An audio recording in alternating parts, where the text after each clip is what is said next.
folks, this is Pastor Mike Hoggard coming to you from Studio 2012 with another Watchman video broadcast. The egg. Have you ever thought about this? Sure you have. This time of year, you know, here comes Peter Cottontail hopping down the bunny trail. I never could figure out, all the time I was a kid, I could never figure out what an egg had to do with bunny rabbits. Could never figure that out. Now, I like fried eggs, and I happen to like fried rabbit, but I never ate the two together, never connected the two together. And yet, every year, around the time of Easter, I was told that a little bunny went around hiding eggs everywhere, and we had to go out in this nice clothes that we had, because you had to wear your Easter suit, and we dressed up in these nice clothes and had these little baskets, and we walked around looking for the eggs that the bunny rabbit, Peter Rabbit, the Easter bunny. I even had one time, I don't know if you remember this, I had gotten an Easter basket when I was a kid that had a big plastic bunny rabbit coin bank. And I kept all of my coins in there. And the thing that irritated me about this coin bank was it didn't have one of those things at the bottom where you screwed it like that and it came loose and you could get your money out. Once I put the money in there, it was in there. I never got to get it out. I don't know what happened to that, but I've seen those around before. I think they still sell them. But anyway, and the interesting thing is that the ones they sell now have the word bank written across the bunny's forehead. I don't know if that has anything to do with Book of Revelation or not. But anyway, I got to thinking about the Easter controversy. You know, some churches, I pulled up here, some churches, here's Tower Grove Baptist Church, which is in our community, had a community Easter egg hunt. Here's another one, another church doing the Easter eggs extravaganza. Oh, how witty they are. Churches doing Easter egg hunts. Now, I can remember a time when yours truly here at Bethel Church, when I was growing up, we used to have Easter egg hunts all the time. That was at the time when we were doing, Halloween parties here at the church, and we even had a Halloween scary house in all the Sunday school rooms. I remember those days. You did all those things in innocency a long time ago. You grow up, you start thinking about things, you start doing a little research, and you find out that some things maybe were probably better left undone.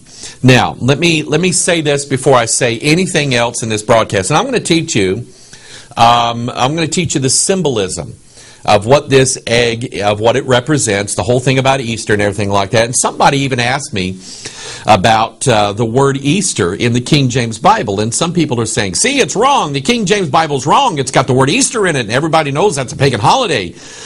Yeah. And it's in there for a reason. And I actually am going to show you why it is the right word to be in that place, and the translators knew it. But we have all these little, what we call traditions, these Easter traditions. Nobody ever questioned where they came from. Nobody ever bothered to ask, because we don't really normally think that the day-to-day things that we're doing are really occultic or pagan or put us in alignment with the New World Order somehow, some way. And so all the things that I'm going to say today, I don't want to necessarily accuse any church or any Christian of being a pagan, of worshiping the devil, of practicing sacred fertility rites by having your kids go out and find little chocolate Easter bunnies and that you hid in the grass. I remember one time, I got the special egg. And I don't know if you know what that is. I don't know who all does this, but one year my mom and dad, they took, I don't know if you remember this or not. Remember pantyhose used to come in these little egg-shaped containers. They were called legs. And Mom would save the containers, and every year at Easter time, my sister and I, we would go out and try to find. Now these things were great big. And one time I found the special legs pantyhose container that had $1 in it. 1974, you're talking a dollar bill. That's like a lot of money. And that was the first time I ever won anything like a contest. And I remember feeling so special. It was about that same year that I got saved. I don't want to I don't want to make people think that I think you're all pagans because you like to eat eggs, boil eggs, color eggs. I don't want you to think that. I don't want you to think that just because a church or a religious group somehow, or church people that you know, buried little candies in the yard for kids, and kids went out and did those things and so on.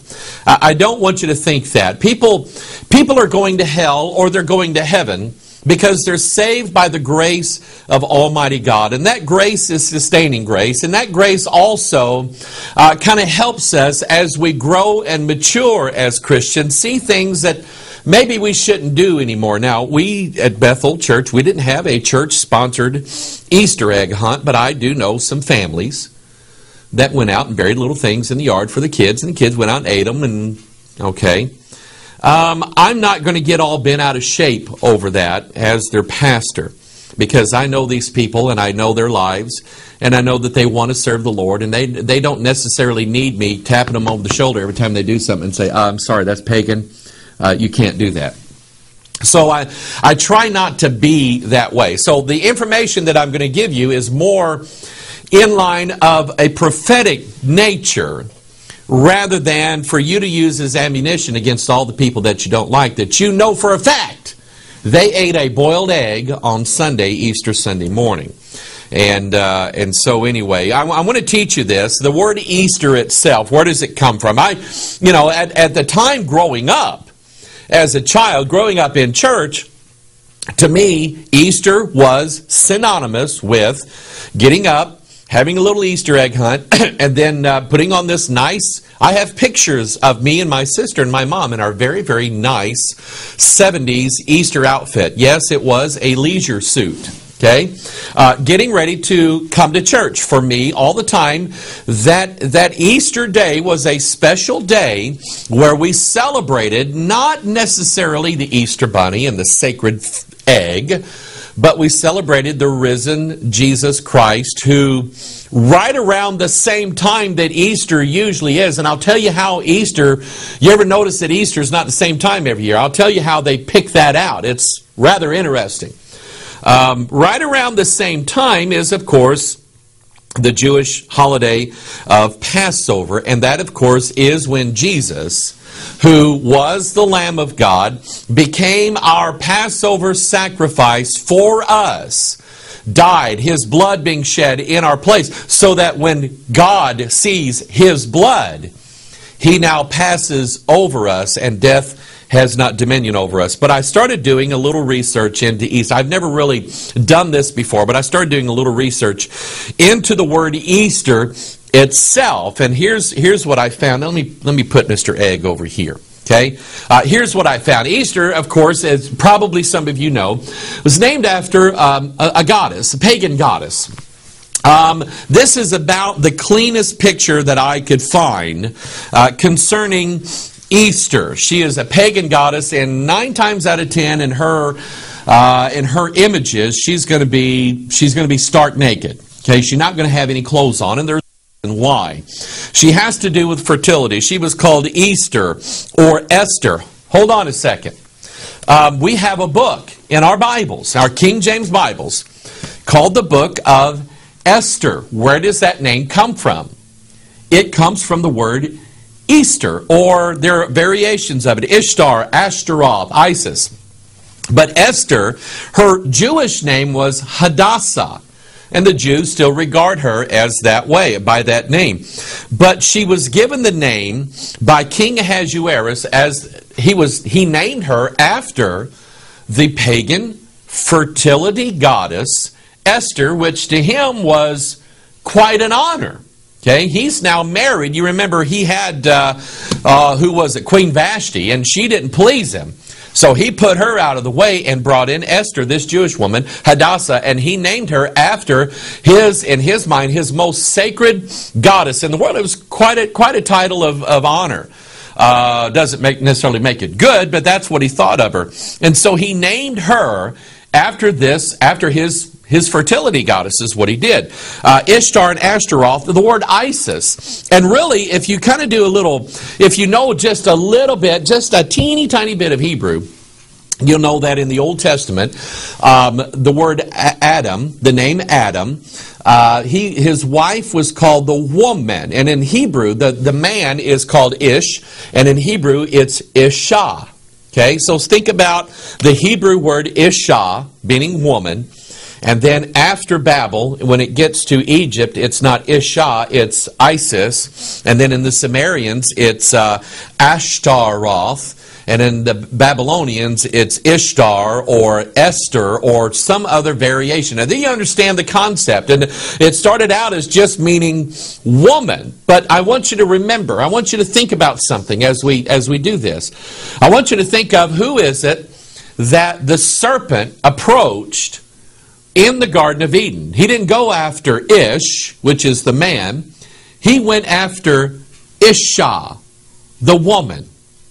He wanted to plant a seed in her mind, and that was his words that came forth. By the way, in the King James Bible, 46 of those words came forth and seeded into the woman a concept that if she ate of the fruit, that she would become a god and all this stuff. And so that's kind of in the back of my mind as I'm studying this, and this idea that Ishtar or Easter or Esther or Ashtaroth or Isis or any of these variations, she represents the goddess of fertility. Now, if you don't have to use much of your imagination to understand that if she was worshipped as a goddess of fertility, there's probably a pretty interesting way that she was worshipped, and that's exactly right.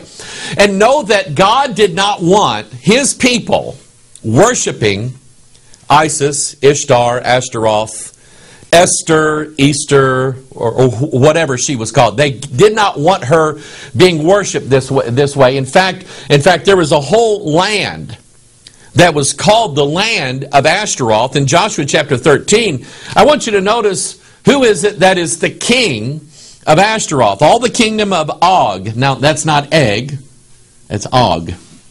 All the kingdom of Og in Bashan, which reigned in Ashtaroth and in Edrei, who remained of the remnant of the giants, for these did Moses smite and cast them out. So you need to understand that Og is he's a hybrid.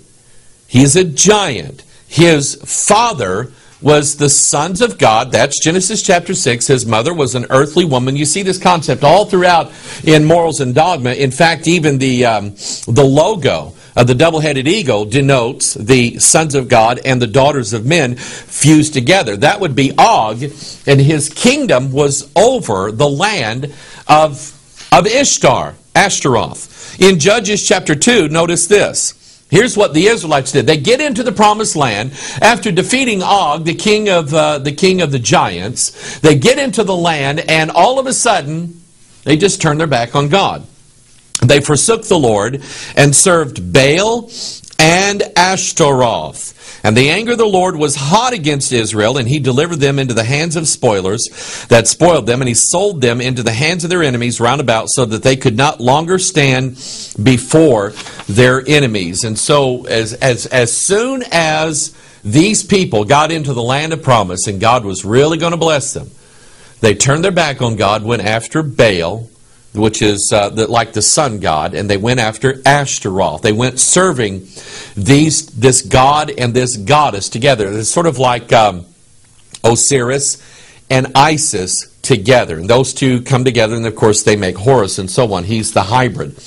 And so that's what that idea of the word Easter comes from. It comes from Ashtaroth, and that was the whole thing that God did not want any of the Israelites to go doing. He did not, and He used the word to go a-whoring after them.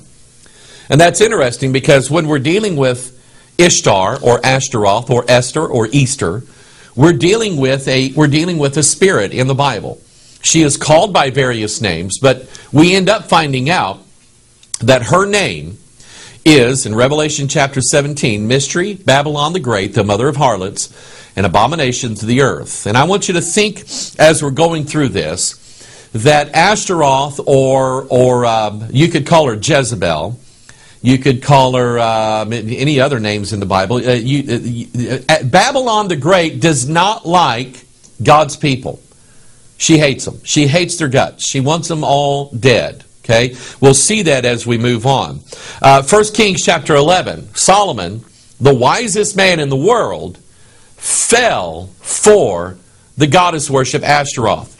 1 Kings chapter 11 verse 5. For Solomon went after Ashtaroth, the goddess of the Zidonians, and after Milcom, the abomination of the Ammonites.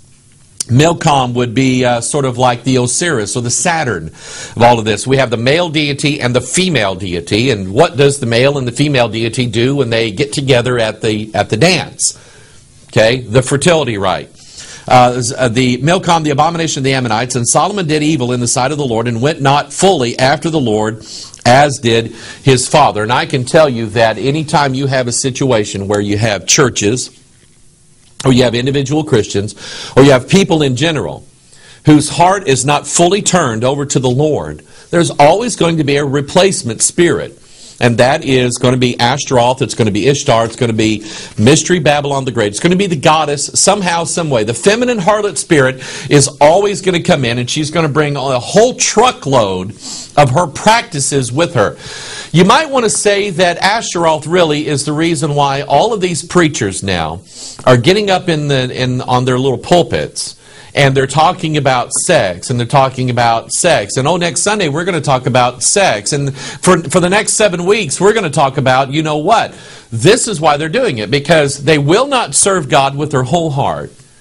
And since there's a void there, this is where she comes in. Now, this is what I thought was really, really interesting. I want you to think about this and its relationship to Easter, Ashtaroth, Ishtar. Now, she is a fertility goddess. She represents the ability of mankind to reproduce himself, and she gives that power. The earth is actually described this way, but Gaia.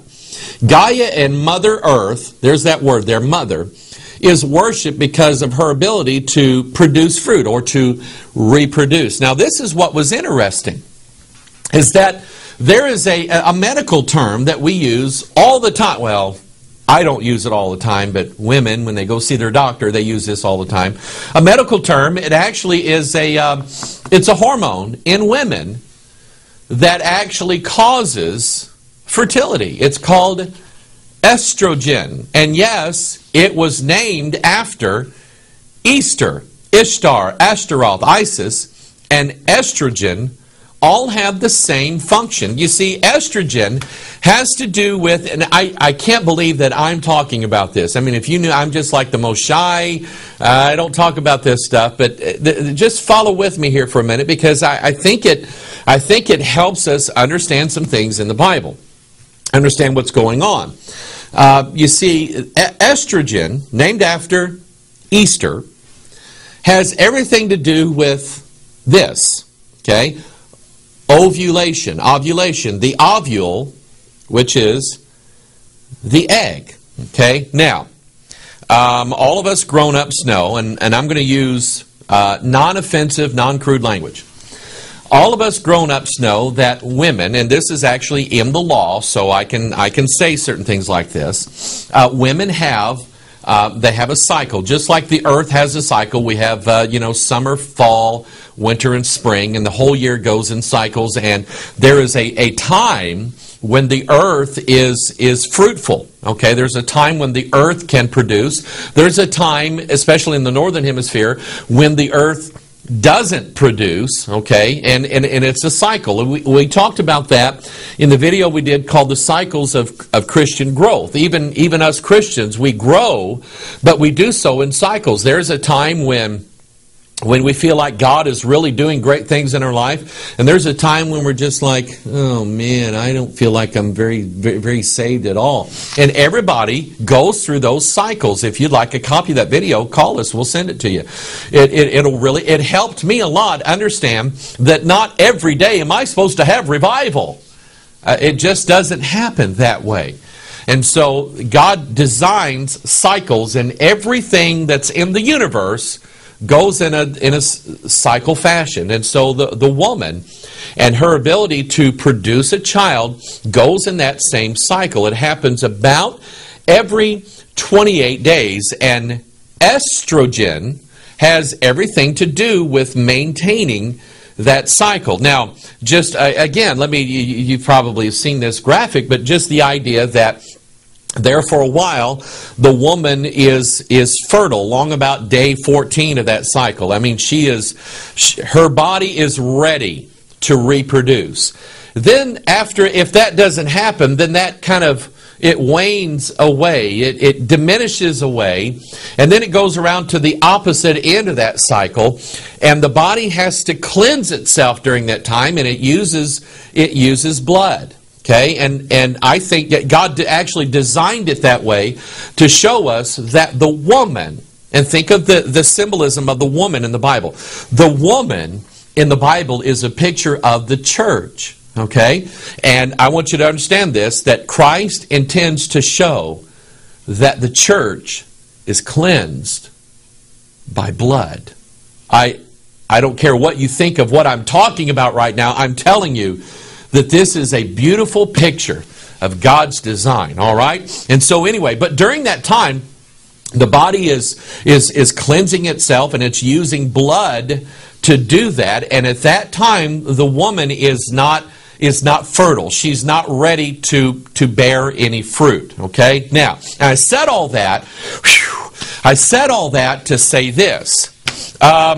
When I was a kid, we would peel these things, and we always have the little dye stuck on the end of our finger, and we would bite into them. And I love these things. We would bite into them, and the yolk that's in the middle of it, we called it the moon. I don't know why. I guess it was round and glowing, but that's what we called it. And we did that in childhood silliness. Actually, we weren't too far off, because the woman's cycle is actually named after the moon. Because the moon, the lunar cycle, matches almost day for day the woman's cycle. You see, when the moon is bright up in the sky, kind of like the moon in the middle of this egg here. When the moon is bright up in the sky, it is at its strength. It's just glowing, and we just look at, oh, look, it's a full moon, and you can just walk around at night with no headlights on or anything like that. That's about halfway through the cycle. The moon cycle is about 28 to 29 days, almost exactly the same time as the woman's cycle. Okay, but then after it's bright for about a day or two, it's called the waning moon. It starts diminishing in brightness, and we see the shadow of the earth slowly creep in, and we don't see, after a while, after about another 14 days, we don't see the moon anymore. And the moon is dark. You can't see it. It's called the new moon. Actually, we don't even really see one, but it's called the new moon, because the cycle is starting all over again. And during that time, the moon is not bright at all. It doesn't shine. And I want you to get this. At that same time, in a woman's cycle, she's not bearing any fruit. She's not capable of bearing any fruit at that time. And so I want you to get the picture that the woman, when she is ready and she is fertile, corresponds to the same time that the moon is bright. And when the moon is totally dark, that corresponds to the same time when the woman is not fruitful and she is cleansing her body with her blood. Now, that got me thinking. And I'm just going to give you a verse and a concept, and we'll see if the Lord takes it anywhere. But to me, it was very interesting. And by the way, I 100% believe that God designed it this way. I mean, I do. I don't think the pagans came up with this idea at all. God designed it this way. I kept seeing over and over and over in the Scripture that right before the coming of the Lord Jesus Christ in the clouds, you remember what the prophecy is? The prophecy is, and it's Isaiah 13, it's in Joel, it's in Matthew, it's in the book of Revelation. We see it over and over. Acts chapter 2, the same prophecy repeated. The stars are going to fall. The sun is going to be turned to darkness. The moon is also going to turn. Now, in one place, it'll say the moon will turn dark. Okay? Well, that happens to be a natural phase of the moon. The moon will turn dark. But then in the book of Joel, chapter 2, verse 31, remember the correspondence now that we have between the moon and the woman at that exact same time. Joel chapter 2, verse 31, look at the scriptures. The sun shall be turned into darkness, and look at here, and the moon into blood before the great and terrible day of the Lord come. I just think that is... I just think that's interesting. Maybe the Bible is more literal than we ever see. I cannot imagine a scenario in my mind where the moon would actually physically turn into blood. But maybe God means something by this, and He wants to give His people, the people who actually believe the Bible, He wants to give them wisdom. And by the way, eggs are mentioned in the Bible, and we'll talk about that here in a little bit. So we have this correspondence between the goddess Ishtar, Ashtaroth, Esther, Easter, whatever her name is, and of course the moon. And if you get into pagan witchcraft jewelry, you'll see that witches love the moon. That's their symbol. It's a symbol for fertility, probably because it has everything to do with the waxing and the waning of the woman's cycle and her ability to produce and so on. Probably has everything to do with that, and that's how Isis was worshipped. In fact. Let me kind of connect the dots here for you, okay? I told you earlier that this is how Easter is actually figured out, because Easter's not on the same day every year. It's on a different date. It's always on a Sunday, but it's never the same exact Sunday. It's never like March 12th or whatever it is, okay? Here's how it's figured out. The date of Easter is actually determined by the moon. Okay? Now, and think of Easter as being a pagan holiday, because it is. Okay? It's after Ashtaroth, it's after fertility, and all these things that we talked about. So Easter is actually determined by the moon. It's the first Sunday after the first full moon. Now, remember, the full moon represents ovulation. Okay? When the ovule or the egg is ready. Okay, that's what the full moon represents.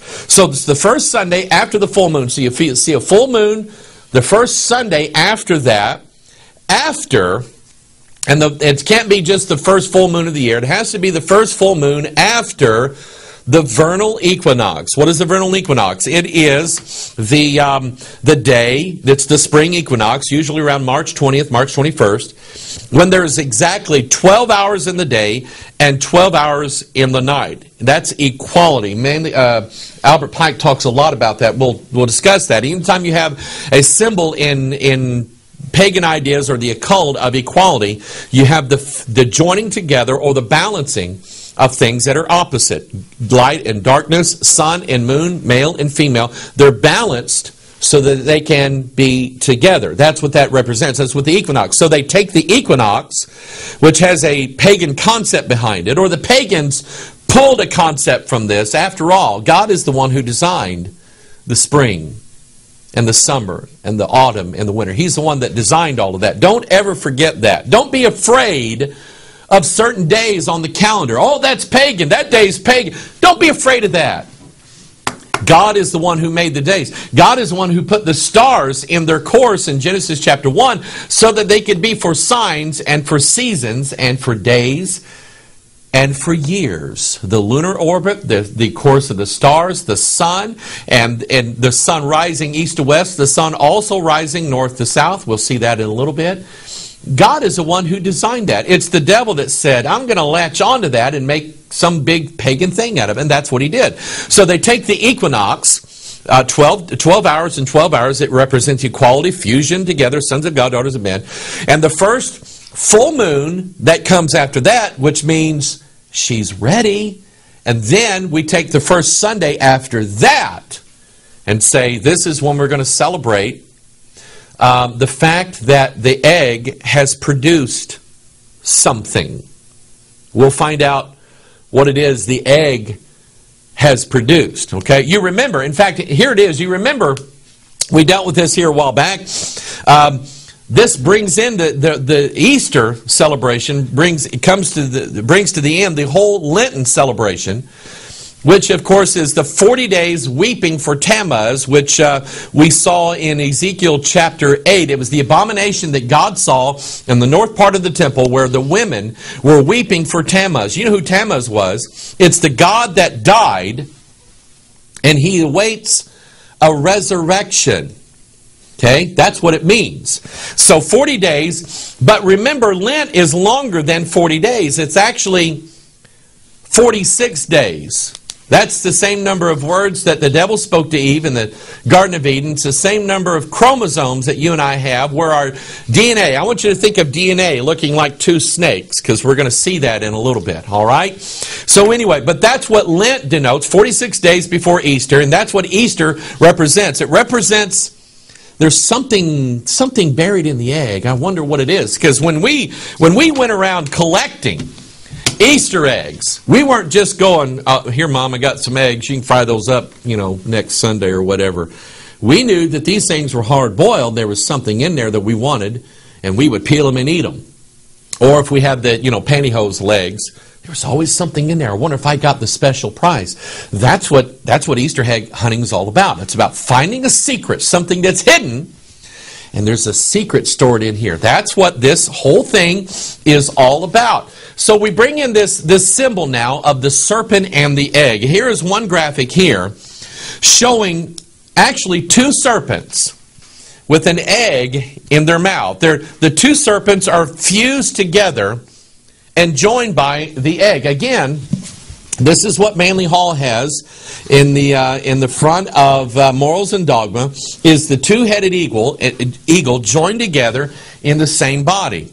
This shows you that, this symbol shows you that by the fusion of these opposites, there's a secret to be found right here in the middle somehow, some way. Look at the serpents. They kind of look like little strands of DNA hidden in the 46 things. There's a special secret here, the 46 words that the devil spoke. The 46 words that they spoke in the Tower of Babel when they wanted to build that tower. Think about that. The Masonic symbol of the two Johns. You have John the Baptist and John the Divine. And I want you to note and think about this. In mythology, not necessarily in the Bible, but in mythology, John the Baptist is this hairy, gruff guy that eats locusts and wild honey. Okay? John, in Christian mythology, not in the Bible, but in Christian mythology, John is this sort of effeminate, soft-spoken guy who has pale skin. That's why when Da Vinci drew the person sitting next to Jesus, and everybody said, well, that's John, it wasn't. It was a woman. It was Mary Magdalene. So when you look at the image again of the two Johns, you have one John and the other John. One's kind of very masculine and one's kind of a little feminine. And notice that they're standing on these two lines here with the, I want you to look at this, the circle with a point in the middle of it. What's in here? Okay, this is like a circle, and it's got a little dot in the middle of it. Think about it. Okay, but they're showing that if you read Albert Pike, you read Manly Hall, read some of these other books I have up here, they'll tell you that that these two Johns and these two lines represent the equators. Why? The Tropic of Cancer and the Tropic of Capricorn. Why? And we talked about this. Because every year, and I love this, I absolutely love this. God showed me this. And remember, God designed this. Okay? God is one who said the sun is going to rise in the east and set in the west. He also said it's going to rise from the south and then go back down again. Wait a minute. Every year, I'll put this graphic on the screen, and I'm going to use this little illustration. You can't see it very well. But every year, the sun starts down here and is over on the winter solstice. Okay, winter solstice, December 21st. The sun is directly overhead at the Tropic of Capricorn. Okay? From the winter solstice to the spring equinox, now the sun is directly over the equator. Okay, directly overhead. Shows balance, 12 hours in a day. Then, during the summer solstice, the sun rises again up to the Tropic of Cancer. Okay, that's the summer solstice. Then back down to the fall equinox, it's over the equator, and then back down to the winter solstice, it's over the Tropic of Capricorn again. Okay? The difference in latitude. between the Tropic of Capricorn and the Tropic of Cancer. 46 degrees. It's the same number of days of Lent. It's the same number of words. It's the number of chromosomes where our DNA is. There's a secret inside the egg. Okay? And it looks to me like our DNA is the egg. Okay? That's what it looks like to me. And so anyway, now, getting to this word Easter in the Bible. I was confronted with this years ago. Oh man, I cracked my egg. I was confronted with this years ago because we're going to go to Acts chapter 12. There are people out there, can you believe this? There are people out there that don't like the King James Bible.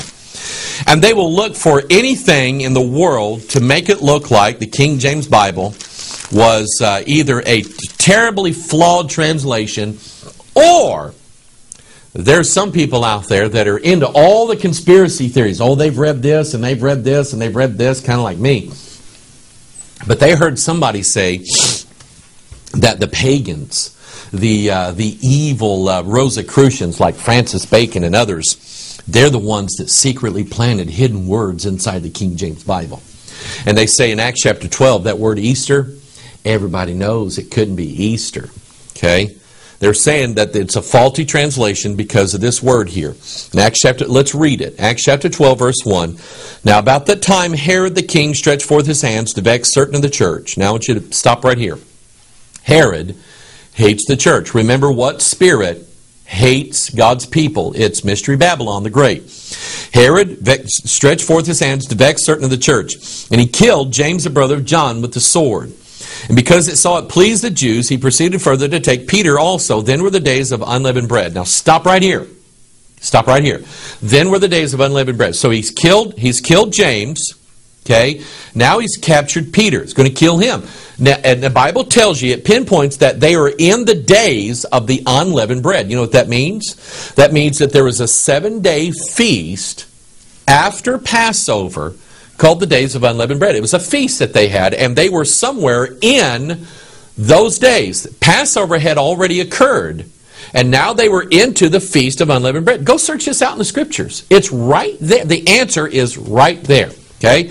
Then were the days of unleavened bread. Now verse 4.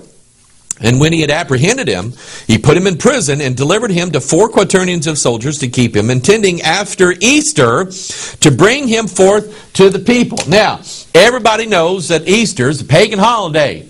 Okay? And here's what they say. They say the Greek word here, where it says Easter, in the original Greek it says Pascha.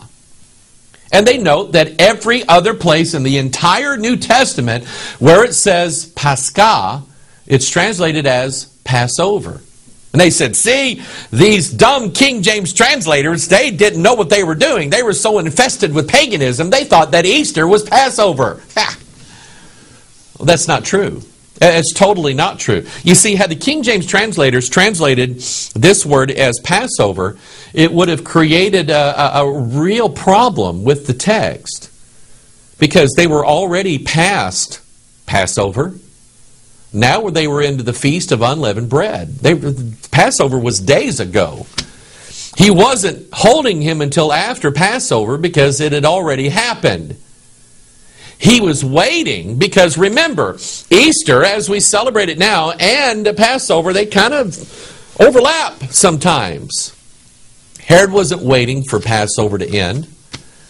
He was waiting for the pagan festival of a very, very bloodthirsty goddess who's ready to be fertilized, who's ready to bring forth her little secret that she has. That's what Herod was doing. The word Easter right here is the exact word that needs to be in the Bible. And every other Bible, including the New King James, that doesn't have the word Easter here, they're wrong.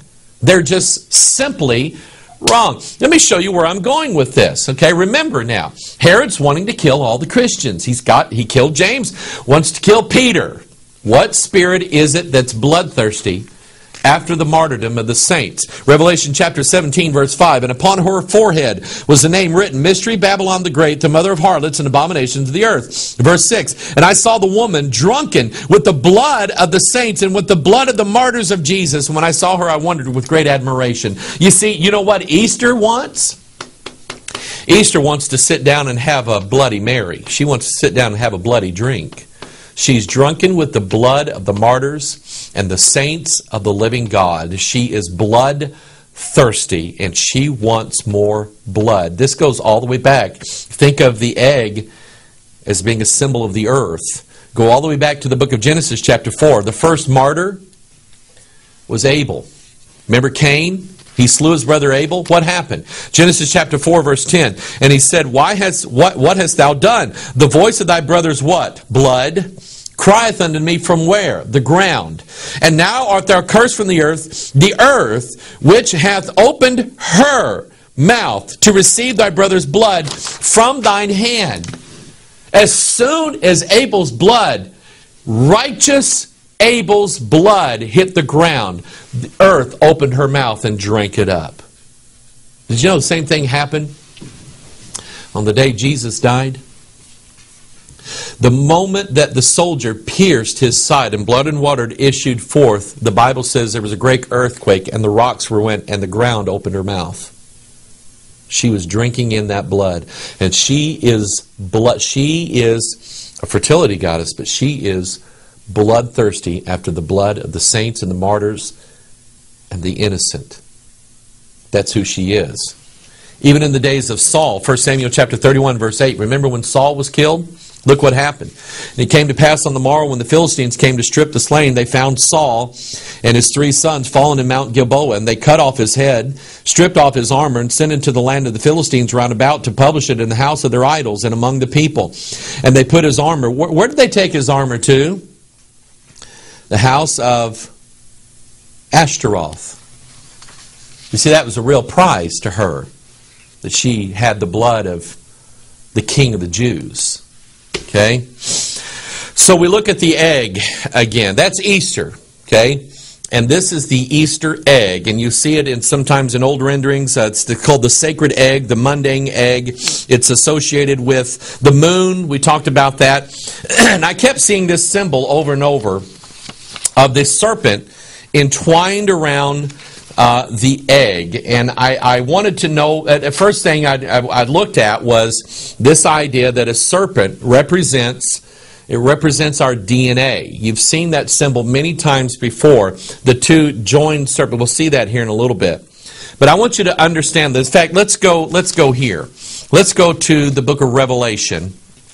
And I'll show you something really, I put a lot of thought into this, and I think the Bible is going to reveal some things to us about what is going to happen in the last days. Revelation chapter 13, John says, I stood upon the sand of the sea, and I saw a beast rise up out of the sea, and he had 7 heads and 10 horns. And then in Revelation 17, where we have the bloodthirsty fertility harlot, we have a beast in verse 8, that thou sawest was and is not and shall ascend out of the bottomless pit. Well, where is the bottomless pit? It's actually at the heart of the earth. That's where Jesus went to in the 3 days prior to his resurrection. He was in the heart of the earth. You might want to say he was like here, okay? And he rose again on the 3rd day. He took captivity with him. He set the captives free. And he preached to those spirits in prison, the Bible says. And down inside this prison, the heart of the earth, the center, the core of the earth, down in the heart of that is the beast. That's where he is right now. That's what Revelation 17 says. We're going to see him turn loose here in a little bit. But I got to thinking about this. This is actually pretty interesting because here's a graphic of the planet, Earth. And remember, Earth is like a woman. She drinks blood, she's fertile, she's all this stuff. But the Earth actually, and the book of Job says she has a womb. Okay, when the flood waters issued forth as out of a womb, she has a womb. So I want you to think about this. The earth and the egg are pretty much the same because the earth has a core. Well, okay, actually chipped it a little bit. I hope this is boiled. The egg has a crust, has a hard shell. Okay, and then you have the mantle, which is underneath the crust, which is like the egg white. And then down in the very, very center of the, in fact, here it is.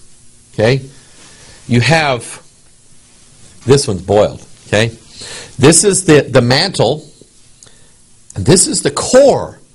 Okay, this is what we call the moon. This is what we always, oh yeah, that's the best part.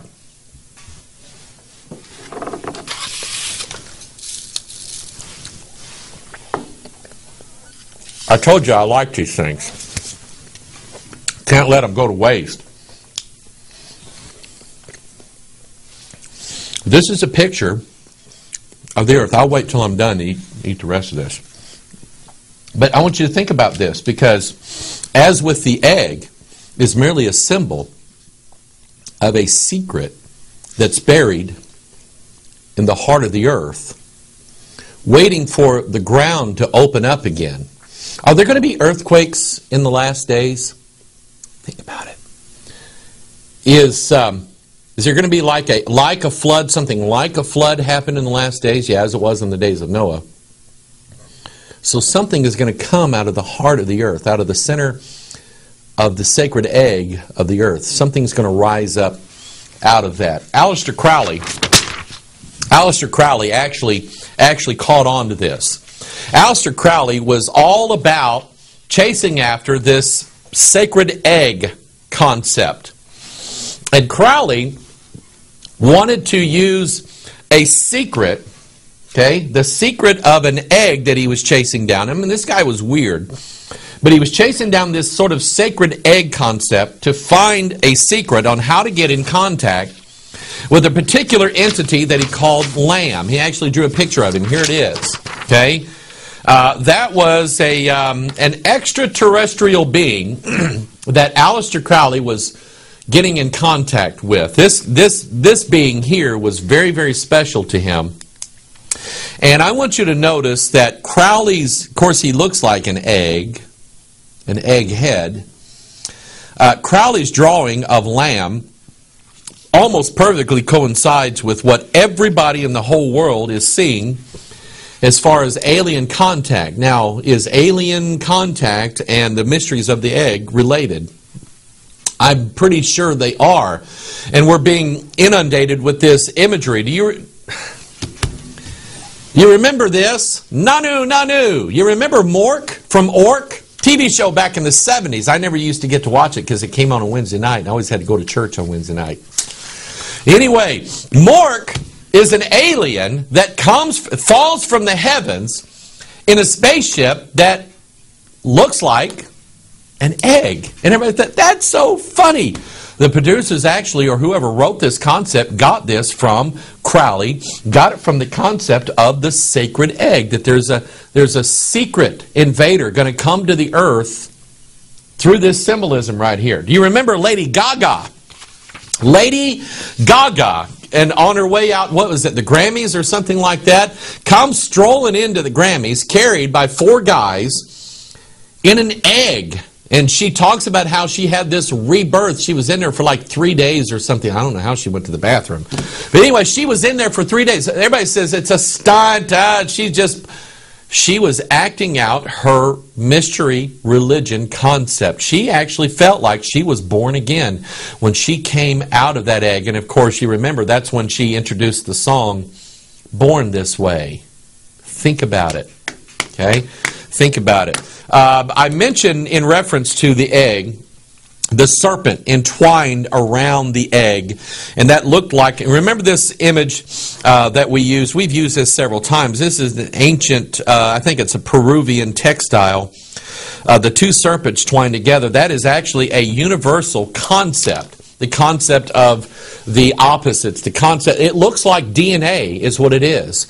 And so when you see this egg entwined around, or you see when this serpent entwined around the egg, it sort of gives you the idea that, number one, there is something in the heart of the earth, but number two, there's been a seed planted in the DNA of mankind that one of these days is going to hatch forth. I'll show you again this idea of the two serpents representing the opposites, evil and good, west and east, north and south, light and darkness, sun and moon, mother and father. And they're both contending for what's called the mundane or the sacred egg. What they're telling you is that in the center, at the center point of these two opposites, and the fusion point, is the great secret, or what would be the Antichrist. This pagan symbol is related to the two pillars of Freemasonry, Jachin and Boaz. Stop right here. Here again, according to the Bible, Jachin, 23 cubits, Boaz, 23 cubits, 46 cubits apiece.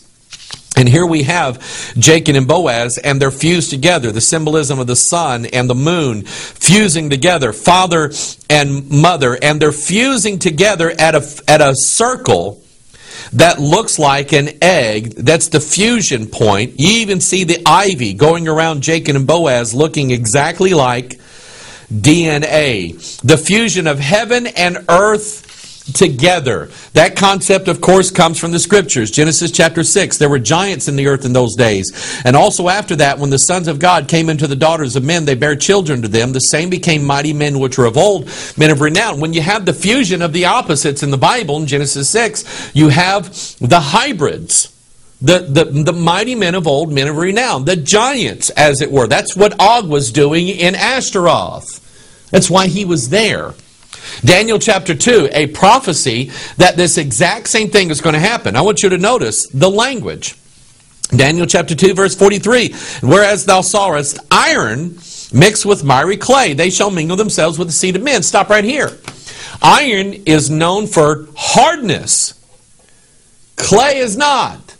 You take clay and you can mold it. I preached a sermon last Sunday on vessels. We're vessels in God's hands. God takes and He molds the clay. It's malleable. It's moldable. You can gush it between your fingers. If you can't do that with iron. Notice that iron and clay are exact opposites. By the way, you know what's in the center of every star? Iron. You know what's at the core? You know what's at the core of the earth? Hot, molten. I lost my moon. Hot, molten iron. They're going to come down from the heavens. They're going to come up from the earth. There's going to be a big fusion going on in the last days, and they're going to mingle themselves where? Where those serpents are, inside the seed of men, and produce the hybrids. Every UFO I'm studying right now, aliens. I'm studying alien contact, abduction stories, things like that, trying to treat it from a biblical standpoint. And just about every alien abduction scenario I run into, there's a story of the hybridization of the aliens with the humans. Go watch the X-Files. That's what it was all about, the alien-human hybrid. In fact, just about every UFO/alien movie that comes out now, there's always a hybrid between the aliens and the humans. I mentioned earlier that eggs, I'm going to get this one because I don't want to drop it again. Eggs are actually mentioned in the Scriptures. Did you know that Easter egg hunting is actually found in the Scriptures? Okay, let me show it to you. Isaiah chapter 10, verse 12. Wherefore it shall come to pass that when the Lord hath performed His whole work upon Mount Zion and on Jerusalem, I will punish the fruit of the stout heart of the king of Assyria. Now the king of Assyria would be like a picture of the Antichrist. And the glory of his high looks. For he saith, by the strength of my hand I have done it, and by my wisdom. For I am prudent, and I have removed the bounds of the people, and have robbed their treasures, and I have put down the inhabitants like a valiant man. And my hand hath found as a nest of the riches of the people. And as one gathereth eggs that are left, have I gathered all the earth. That's what the king of Assyria said. And there was none that moved the wing, or opened the mouth, or peeped. The king of Assyria, the Antichrist, is going to go and he's going to gather everybody together just like people gather eggs, and they put them all into one basket, which is not wise, by the way. this imagery of the serpent and the egg. Look at Isaiah chapter 59. Behold, the Lord's hand is not shortened that it cannot save, neither is ear heavy that it cannot hear. But your iniquities have separated between you and your God, and your sins have hid his face from you, that he will not hear. For your hands are defiled with blood, and your fingers with iniquity. Your lips have spoken lies, your tongue hath muttered perverseness. None calleth for justice, nor any pleadeth for truth. They trust in vanity, and they speak lies. They conceive mischief and bring forth iniquity. Now I want to stop right here. I want you to, we're building up now to what this is all about. God is talking about the iniquity of the people. And the iniquity of the people always has an outcome. Here's the outcome of mankind's iniquity in the last days. Verse 5. They hatch cockatrice eggs. You know what a cockatrice is? It's a serpent. They hatch cockatrice eggs and weave the spider's web. He that eateth of their eggs dieth, and that which is crushed breaketh out into a viper. See, it's all about the serpent in the last days associated with the egg. Notice this, what Jesus said in Luke chapter 11. Does it just have symbolic meaning? I think it means something greater than just the symbolism of it. Luke 11:11. If a son shall ask bread of any of you that is a father, will he give him a stone? Or if he ask a fish, will he for a fish give him a serpent? Or verse 12. Or if he shall ask an egg, will he offer him a scorpion? The scorpions are mentioned in Revelation chapter 9. The fifth angel sounded, and I saw a star fall from heaven unto the earth, and to him was given the key of the bottomless pit. Where's the bottomless pit? It's in the center here. It's at the heart of the earth, the core, the womb. Okay? And he opened the bottomless pit. Boy, I'm glad that's boiled. He opened the bottomless pit, and there arose a smoke out of the pit, as the smoke of a great furnace, and the sun and the air were darkened by reason of the smoke of the pit. And there came out of the smoke, where did they come from? There came out of the smoke locusts upon the earth, and unto them was given power, as the scorpions of the earth have power. The scorpions are in the egg. And who's the scorpion king? Remember that movie? Who's the scorpion king? Revelation 9:11, the king of the bottomless pit, Abaddon, Apollyon, the destroyer. You see, there's a secret here. And that's what the festival of Ishtar is all about. It's all about the revelation of a mystery in the last days. On Easter Sunday, when everybody else talks about their bunnies and their eggs, we here at Bethel Church, we talk about the resurrection, the death, burial, and resurrection of Jesus Christ only. That's what we do. I'm not here to judge everybody else on what you do on Easter. That's your business. I'm not your judge. I'm not going to be looking and seeing what you're doing. I don't think any of you really need to do that with anybody else either. If you have a message to send to people, let them know that, number one, we are fast approaching a day where the devil's going to take over the world and Jesus is coming back. Are they saved? Are they ready? That's what I'm asking you. Are you ready? Because one of these days, the egg's going to come open. This is Pastor Mike. I love you. God bless you. We'll see you the next time.